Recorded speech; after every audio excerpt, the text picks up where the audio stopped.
النهارده بقى هنعمل مع بعض طاجن بطاطس باللحمه باسهل طريقه، وهقول لكم ازاي اللحمه تطلع معاكي دايبه ومستويه بالشكل اللي انت شايفاه ده، وكمان البطاطس بتطلع مستويه وزي الزبده. بجد طريقه سهله وبسيطه، تعالي شوفيها معايا. في طاسه كده على نار عاليه هنزل بمعلقه من الزيت ومعلقه من السمنه البلدي بالشكل ده. الزيت يسخن كويس جدا، انزل باللحمه ومعايا قطعيه لحمه تنفع للطواجن، ممكن من الموزه او من السن. اهم حاجه اللحمه تكون دسمه وتنفع للطواجن. هبدا اشوح اللحمه دي على نار عاليه بالشكل ده. انا عايزاها تتشوح وفي نفس الوقت تاخد لون بالشكل اللي انت هتشوفوه ده. على ما اللحمه تتشوح بقى، معايا هنا حوالي كيلو من البصل، هبدا اقطعه شرايح بالشكل ده.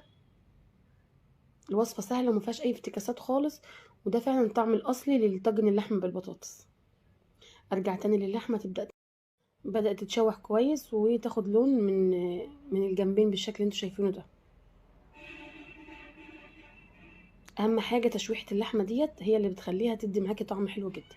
هبدا اخرج اللحمه بالشكل ده، وابدا انزل بمعلقه من السكر كده، اسيبها تتكرمل شويه. الحركه دي بتدي طعم وحلاوه للطاجن بجد حلو جدا. وبعدين في نفس الماده الدهنيه اللي في الطاسه هنزل بكميه البصل اللي انا قطعتها.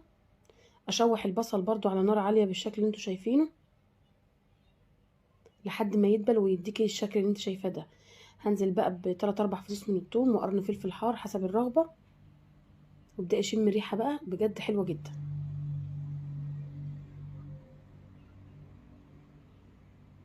البصل اخد لون واتكرمل كده وطعمه بقى حلو جدا.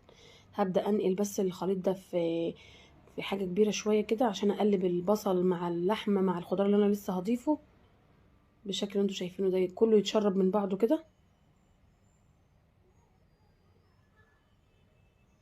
واهم حاجه ما ننساش التوابل، اللي هي الكاميرا ما جابتش تصوير التوابل. انا ما بحطش على اللحمه خالص توابل غير ملح وفلفل اسود وبهارات لحمه عشان الطعم بس ما يتغيرش زي اللي انتوا شايفينه كده. ورق لورا، عود من القرفه برضو بيديها حلاوه لان اللحمه بتحب القرفه. جربي الوصفه بالطريقه ديت وانا متاكده ان شاء الله ان هي تعجبك. وبعدين برضو هنزل بجزرايه مبشوره بالشكل ده، ممكن تستغني عنها لو مفيش، بس احنا كل الكلام بندي يعني ايه غناوه للطاجن شويه. وبعدين ابدا اضيف عليه كاسل من الميه المغليه كده. انا عايزه اللحمه تستوي 3 ارباع سوا، لسه ما حطيتش البطاطس ولا اي حاجه.